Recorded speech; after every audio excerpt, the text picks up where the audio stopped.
মাধ্যমিক 2026 পরীক্ষার ঠিক আগের মুহূর্তে তোমাদের জন্য নিয়ে চলে এলাম জীবন বিজ্ঞান বিষয়ে একটি চূড়ান্ত গুরুত্বপূর্ণ নমুনা প্রশ্নপত্র ও সাথে তার উত্তর।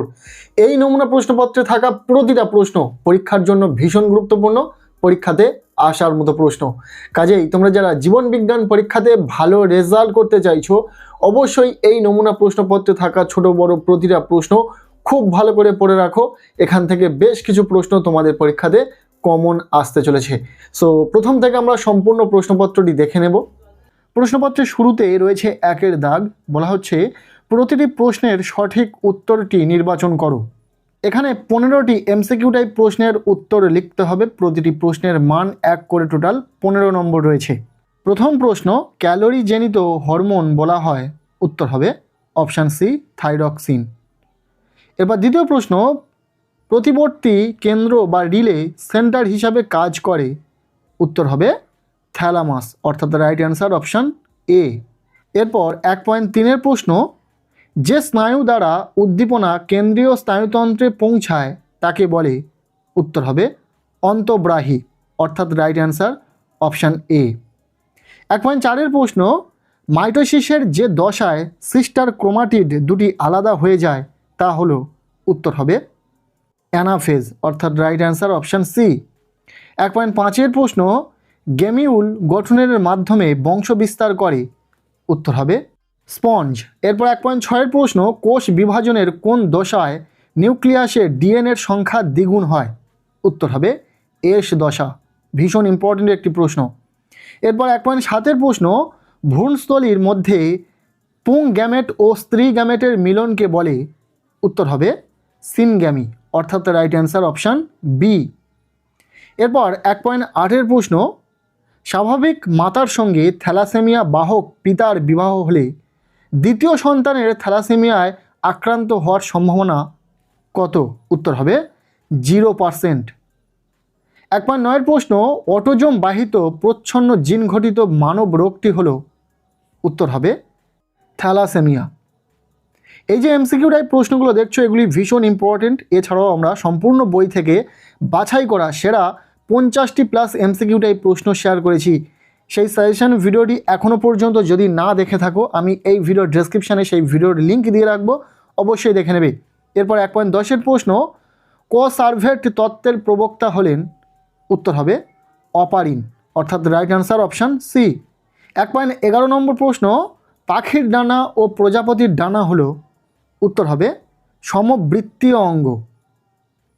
নেক্সট 1.12 নম্বর প্রশ্ন, উটের দেহে বিপাকীয় জল উৎপন্ন হয়, উত্তর হবে কুঁজের চর্বি থেকে। নেক্সট 1.13 নম্বর প্রশ্ন, গন্ডার প্রকল্পের জন্য বিখ্যাত, উত্তর হবে জলদাপাড়া। এই যে প্রশ্নগুলো দেখছো খুবই ইম্পর্টেন্ট প্রশ্ন, খুব ভালো করে কিন্তু তোমরা দেখে রাখো, যেহেতু আমরা উত্তর সহ আলোচনা করে দিচ্ছি। এরপর 1.14 নম্বর প্রশ্ন, কোন গাছ থেকে টারপিন তেল পাওয়া যায়, প্রত্যেকেরই জানা রয়েছে, উত্তর হবে পাইন। এরপর 1.15 নম্বর প্রশ্ন, অর্থাৎ শেষ প্রশ্ন, WWF এর সংকেত হিসাবে কোন প্রাণীকে ধরা হয়, উত্তর হবে জায়েন্ট পান্ডা। এই ছিল 1 দাগ থেকে 15টি এমসিকিউ টাইপ প্রশ্ন। এরপর আমরা দেখে নেব প্রশ্নপত্রে থাকা 2 দাগ, বলা হচ্ছে নিচের 25টি প্রশ্ন থেকে যে কোনো 21টি প্রশ্নের উত্তর নির্দেশ অনুসারে লেখো। এখানে 21টি 1 মার্কের প্রশ্নের উত্তর লিখতে হবে, তবে প্রশ্নগুলো বিভিন্ন ভাগে রয়েছে। শূন্যস্থান পূরণ রয়েছে, সত্য মিথ্যা রয়েছে, এক কথায় উত্তর রয়েছে, স্তম্ভ মেলানো রয়েছে। সো আমরা প্রতিটি ভাগ দেখে নেব পরপর। প্রথমে রয়েছে নিচের বাক্যগুলিতে উপযুক্ত শব্দ বসিয়ে শূন্যস্থান পূরণ করো, যে কোনো 5টি। এখানে 5 নম্বর রয়েছে, 5টি শূন্যস্থান পূরণ তোমাদেরকে লিখতে হবে। প্রশ্নগুলি আমরা দেখে নেব। প্রথম প্রশ্ন 2.1-এ, জীববৈচিত্র্য হ্রাসের প্রধান কারণ হলো ড্যাশ। দ্বিতীয় প্রশ্ন, ইন্টারফেজের ড্যাশ দশায় ক্ষতিগ্রস্ত ডিএনএ অণুর মেরামত ঘটে। 3 নম্বর প্রশ্ন, একই জিনের বিভিন্ন রূপকে ড্যাশ বলে। আশা করছি প্রত্যেকেরই জানা রয়েছে প্রশ্নগুলোর উত্তর। যারা জানো না তাদের জন্য বলে রাখি, যেহেতু এটি একটি নমুনা প্রশ্নপত্র, তোমরা কতটা কি পারছো অবশ্যই দেখো, চেষ্টা করো নিজেরা। আমরা ইতিমধ্যে এসকিউ টাইপ প্রশ্নের সাজেশন শেয়ার করেছি, সেখানে কিন্তু এই প্রশ্নের উত্তরগুলো পেয়ে যাবে, অবশ্যই ভিডিওটি দেখে নেবে। এরপর 4 নম্বর প্রশ্ন, ভৌমজলের ড্যাশ ধাতুটি স্বাভাবিক পরিমাণের চেয়ে বেশি মিশ্রিত হলে এবং সেই জল পান করলে ব্ল্যাকফুট ডিজিজ ঘটে। 5 নম্বর প্রশ্ন, শব্দের তীব্রতা পরিমাপের একক হলো ড্যাশ। JFM প্রকল্পটি ড্যাশ অরণ্যে চালু হয়। এই ছিল শূন্যস্থান পূরণ। এরপর রয়েছে নিচের বাক্যগুলির সত্য অথবা মিথ্যা নিরূপণ করো, যে কোনো 5টি। এখানে সত্য মিথ্যা নির্ণয় করতে হবে তোমাদেরকে। যে প্রশ্নগুলো রয়েছে আমরা দেখে নেব। প্রথম, ডাবের জলে অধিক পরিমাণে জিব্বেরেলিন পাওয়া যায়, এটি সত্য না মিথ্যা? এরপর 2.8 প্রশ্ন, অ্যামাইটোসিস কোষ বিভাজনে বেমতন্তু গঠিত হয়, মৌমাছির ক্ষেত্রে আচরণগত অভিযোজন দেখা যায়। নেক্সট 2.10 প্রশ্ন, ইউট্রোফিকেশনের ফলে অ্যালগাল ব্লুম সৃষ্টি হয়। নেক্সট 2.11 নম্বর প্রশ্ন, উড়িষ্যা রাজ্যের ভগবতপুরে কুমির প্রকল্পটি অবস্থিত। এরপর শেষ, মায়োপিয়া রোগের ক্ষেত্রে চক্ষুগোলকের ব্যাস স্বাভাবিকের তুলনায় বৃদ্ধি পায়। এগুলির মধ্যে কোনগুলো সত্য কোনগুলো মিথ্যা তোমাদেরকে নির্ণয় করতে হবে। এরপর পরবর্তী উপবিভাগে রয়েছে এ স্তম্ভে দেওয়া শব্দের সাথে বি স্তম্ভে দেওয়া সর্বাপেক্ষা উপযুক্ত শব্দটির সমতয় বিধান করে উভয় স্তম্ভের ক্রমিক নম্বর উল্লেখ সহ সঠিক জোড়টি পুনরায় লেখো, যে কোনো 5টি। এখানে স্তম্ভ মেলানো রয়েছে। এ স্তম্ভের সঙ্গে বি স্তম্ভ তোমাদেরকে মেলাতে হবে। বি স্তম্ভে একটি পয়েন্ট এক্সট্রা রয়েছে। আমরা এ স্তম্ভে কী রয়েছে এবং বি স্তম্ভে কী কী রয়েছে দেখে নেব একটু। দেখতে পাচ্ছ এ স্তম্ভে রয়েছে ট্রপিক চলন, হাইড্রা, হলুদ বীজপত্র, ইউহিপাস, বংক্রাইটিস, বিশ্ব উষ্ণায়ন এবং বি স্তম্ভেগুলো তোমরা একটু দেখে নিতে পারছো। যাই হোক, আশা করছি চেষ্টাগুলো তোমরা প্রত্যেকেই পারবে এটা মেলাতে, কেননা পরীক্ষার একদম দোরগোড়ায় দাঁড়িয়ে তোমরা এই প্রশ্নপত্রটি দেখছো।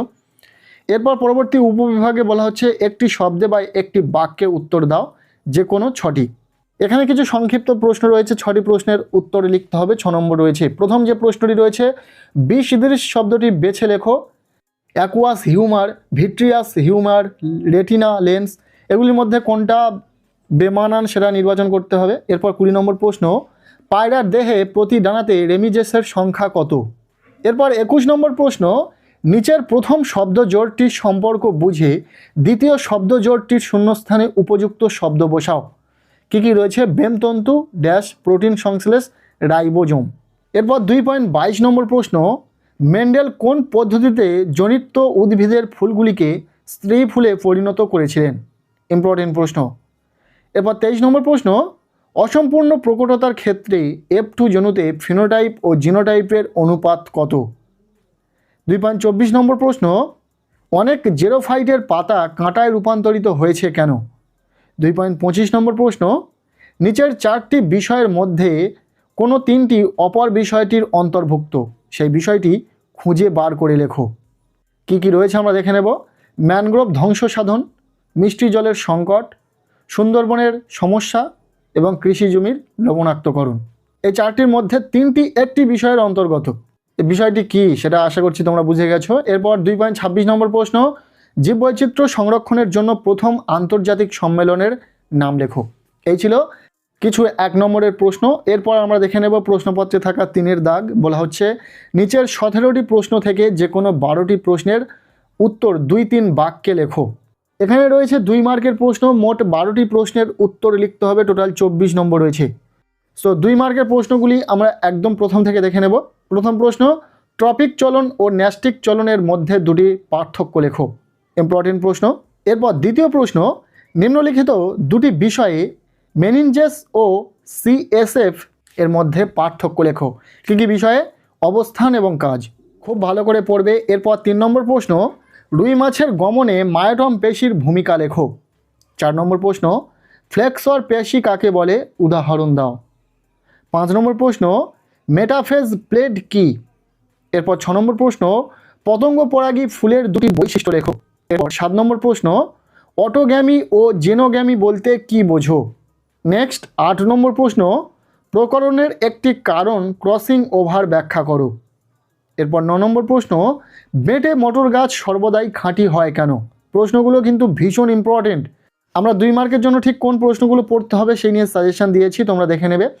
আর পাশাপাশি 5 মার্কের বড় প্রশ্নের জন্য ঠিক কোন প্রশ্নগুলো পড়তে হবে সেই বিষয়েও সাজেশন দিয়েছি। তোমরা ভিডিওগুলি পরপর দেখে প্রতিটা ভিডিওতে বলা প্রতিটা প্রশ্ন খুব ভালো করে পড়লে আশা করছি খুব ভীষণভাবে উপকৃত হবে। এরপর 10 নম্বর প্রশ্ন, জিনোটাইপ ও ফিনোটাইপের মধ্যে নিম্নলিখিত বিষয়গত পার্থক্য লেখো। প্রকৃতি এবং পারস্পরিক সম্পর্ক। 11 নম্বর প্রশ্ন, অঙ্গের অপব্যবহারের ফলে অঙ্গ ক্ষয়প্রাপ্ত ও নিষ্ক্রিয় হয়ে যায়। উদাহরণসহ ব্যাখ্যা করো। নেক্সট 12 নম্বর প্রশ্ন, সমসংস্থ অঙ্গ ও সমবৃত্তীয় অঙ্গ কাকে বলে? উদাহরণ দাও। এরপর 13 নম্বর প্রশ্ন, বাষ্পমোচন রোধে ক্যাকটাসের দুটি অভিযোজনগত বৈশিষ্ট্য লেখো। এরপর 14 নম্বর প্রশ্ন, অ্যামোনিফিকেশন কি? একটি ব্যাকটেরিয়ার নাম লেখো যা এই প্রক্রিয়ায় সাহায্য করে। পরের প্রশ্ন, ওজোন গহ্বর কি? এর ফলে সৃষ্ট একটি রোগের নাম লেখো। এরপর 16 নম্বর প্রশ্ন, পিবিআর এর গুরুত্ব লেখো। 17 নম্বর প্রশ্ন, জীববৈচিত্র্য হ্রাসের একটি অন্যতম গুরুত্বপূর্ণ কারণ হলো বহিরাগত প্রজাতির অনুপ্রবেশ, ব্যাখ্যা করো। এই ছিল প্রশ্নপত্রে থাকা 2 মার্কের প্রশ্ন। এরপর আমরা দেখে নেব প্রশ্নপত্রের 4 দাগ, বলা হচ্ছে নিচের 6টি প্রশ্ন বা তার বিকল্প প্রশ্নের উত্তর লেখো। এখানে রয়েছে 5 মার্কের বড় প্রশ্ন, 6টি প্রশ্নের উত্তরে লিখতে হবে টোটাল 30 নম্বর। সো যে প্রশ্নগুলো এখান থেকে বলা হবে প্রতিটা প্রশ্ন কিন্তু সাজেস্টিভ প্রশ্ন, খুব ভালো করে পড়বে। আর ইতিমধ্যে আমরা 5 মার্কের বড় প্রশ্নের সাজেশন শেয়ার করেছি, যারা সেই ভিডিওটি দেখোনি অবশ্যই এই ভিডিও ডেসক্রিপশনে সেই ভিডিওর লিঙ্ক দিয়ে রাখবো, দেখে নেবে। এবং সেই ভিডিওতে যে গুটি কয়েক প্রশ্ন বলে দেওয়া হবে 5 মার্কের জন্য, সেই প্রতিটা প্রশ্ন খুব ভালো করে পড়ে নেবে, তাহলে 100% পরীক্ষাতে 5 মার্কের প্রশ্ন তুমি কমন পেয়ে যাবে। চলো প্রশ্নপত্রে থাকা প্রশ্নগুলি দেখে নেওয়া যাক। প্রথম প্রশ্ন, একটি আদর্শ প্রতিবর্ত চাপের পরিচ্ছন্ন চিত্র অঙ্কন করে নিম্নলিখিত অংশগুলি চিহ্নিত করো। গ্রাহক, সংজ্ঞাবহ স্নায়ু, স্নায়ু কেন্দ্র এবং চেষ্টীয় স্নায়ু। এর অথবা দিয়ে প্রশ্ন, একটি প্রাণীকোষের মাইটোসিস কোষ বিভাজনের মেটাফেজ দশার পরিচ্ছন্ন চিত্র অঙ্কন করে নিম্নলিখিত অংশগুলি চিহ্নিত করো। কী কী রয়েছে? ক্রোমাটিড, সেন্টোমিয়ার, মেরু অঞ্চল এবং বেমতন্তু। এই যে দুটি অঙ্কন রয়েছে, এই দুটি অঙ্কন খুব ভালো করে প্র্যাকটিস করো, তোমাদের পরীক্ষাতে চিত্র অঙ্কন তোমরা কিন্তু 100% কমন পাবে। বা এই বিষয়েও আমরা সাজেশন শেয়ার করেছি, তোমরা সেই সাজেশন ভিডিওটি দেখে নিতে পারো। এরপর দ্বিতীয় প্রশ্ন, প্রত্যক্ষ কোষ বিভাজন কাকে বলে এবং কেন? এর সাথে উদ্ভিদ কোষের সাইটোকাইনেসিস ও প্রাণী কোষের সাইটোকাইনেসিসের মধ্যে পার্থক্য লেখো। ইম্পর্টেন্ট প্রশ্ন। এর অথবা দিয়ে প্রশ্ন, মানব বিকাশের বিভিন্ন দশাগুলি সংক্ষেপে আলোচনা করো। এর বৃদ্ধির সঙ্গে বিকাশের সম্পর্ক লেখো। ছোট করে বলে রাখি, এখানে যে প্রশ্নগুলো থাকবে প্রতিটি প্রশ্নের কিন্তু একটি করে বিকল্প প্রশ্ন থাকবে। নেক্সট 3 নম্বর প্রশ্ন, জিন অ্যালিলের মধ্যে সম্পর্কটি স্থাপন করো। এর সাথে ফিনোটাইপ জিনোটাইপের উপর নির্ভর করলেও জিনোটাইপ ফিনোটাইপের উপর নির্ভর করে না, ব্যাখ্যা করো। এরপর এর অথবা প্রশ্ন, থ্যালাসেমিয়া রোগে ঘন ঘন রক্ত দেওয়ার জন্য শিশুর দেহে কী কী স্পর্শ প্রতিক্রিয়া দেখা যায়? এর সাথে একজন মহিলা কখন হিমোফিলিয়া রোগের বাহক হবে এবং কখন হিমোফিলিয়া রোগে আক্রান্ত হবে? ইম্পর্টেন্ট প্রশ্ন, ভীষণভাবে গুরুত্বপূর্ণ রয়েছে পরীক্ষার জন্য, খুব ভালো করে পড়ে নেবে। এরপর 4 নম্বর প্রশ্ন, জিরাফের গলা লম্বা হওয়ার ক্ষেত্রে ডারউইনের মতবাদ ব্যাখ্যা করো। এর সাথে বায়োজেনেটিক সূত্র কী? এর অথবা বা এর বিকল্প যে প্রশ্নটি রয়েছে, ক্যাকটাসের অঙ্গ সংস্থানগত অভিযোজনগুলি উল্লেখ করো। এর সাথে শিম্পাঞ্জির যে কোনো দুটি আচরণগত অভিযোজন সম্পর্কে লেখো। গুরুত্বপূর্ণ একটি প্রশ্ন। এরপর 5 নম্বর প্রশ্ন, বায়ু থেকে মাটিতে এবং মাটি থেকে বায়ুতে নাইট্রোজেনের আবর্তনকে একটি শব্দচিত্রের সাহায্যে দেখাও। এর সাথে স্টোন ল্যাপ্রোসি বা স্টোন ক্যান্সার কিভাবে ঘটে তা উল্লেখ করো। এর অথবা দিয়ে প্রশ্ন, বায়োস্ফিয়ার রিজার্ভ সম্পর্কে আলোচনা করো। এর সাথে হটস্পট নির্ধারণের দুটি শর্ত লেখো। প্রশ্নগুলো কতটা গুরুত্বপূর্ণ দেখেই তোমরা বুঝতে পারছো যারা একটু পড়াশোনা করেছো। কাজেই প্রতিটা প্রশ্ন খুব ভালো করে পড়বে, পাশাপাশি আমরা যে সাজেশন দিয়েছি 5 মার্কের বড় প্রশ্নের জন্য, সেই সাজেশনও খুব ভালো করে ফলো করবে। সেই ভিডিওর লিঙ্ক আমি এই ভিডিওর ডেসক্রিপশানে দিয়ে রাখবো। এরপর 6 নম্বর প্রশ্ন, রেড পান্ডার সংখ্যা হ্রাসের যে কোনো 3টি কারণ উল্লেখ করো। এর সাথে ট্রানজিশন অঞ্চল ও কোর অঞ্চল বলতে কী বোঝো? এর অথবা দিয়ে প্রশ্ন, ইনসিটু সংরক্ষণের 3টি সুবিধা উল্লেখ করো। এর সাথে কাগজ প্রস্তুতিতে জীববৈচিত্র্যের গুরুত্ব লেখো। এই প্রশ্নটি অত্যন্ত গুরুত্বপূর্ণ একটি প্রশ্ন, খুব ভালো করে পড়বে। এই ছিল জীবনবিজ্ঞান বিষয়ে একটি চূড়ান্ত গুরুত্বপূর্ণ নমুনা প্রশ্নপত্র। এই প্রশ্নপত্রে থাকা প্রতিটা প্রশ্ন ভীষণ ইম্পর্টেন্ট পরীক্ষার জন্য, খুব ভালো করে পড়বে। এছাড়াও আমরা যে সমস্ত সাজেশন শেয়ার করেছি জীবনবিজ্ঞান বিষয়ে, সেই ভিডিওগুলির লিঙ্ক এই ভিডিওর ডেসক্রিপশনে দিয়ে রাখার চেষ্টা করব। অবশ্যই সেই ভিডিওগুলিও দেখে নেবে এবং সেই ভিডিওগুলিতে বলা প্রতিটা প্রশ্ন খুব ভালো করে পড়বে, তাহলে কিন্তু তোমাদের জীবনবিজ্ঞান পরীক্ষাতে আশা করব খুব ভালো একটা রেজাল্ট হবে। সো আজকের এই ভিডিওটি কেমন লাগলো অবশ্যই জানিও। ভিডিওটি ভালো লেগে থাকলে লাইক করে দাও, আর পারলে ভিডিওটি বন্ধুদের সাথে প্রচুর শেয়ার করে দাও।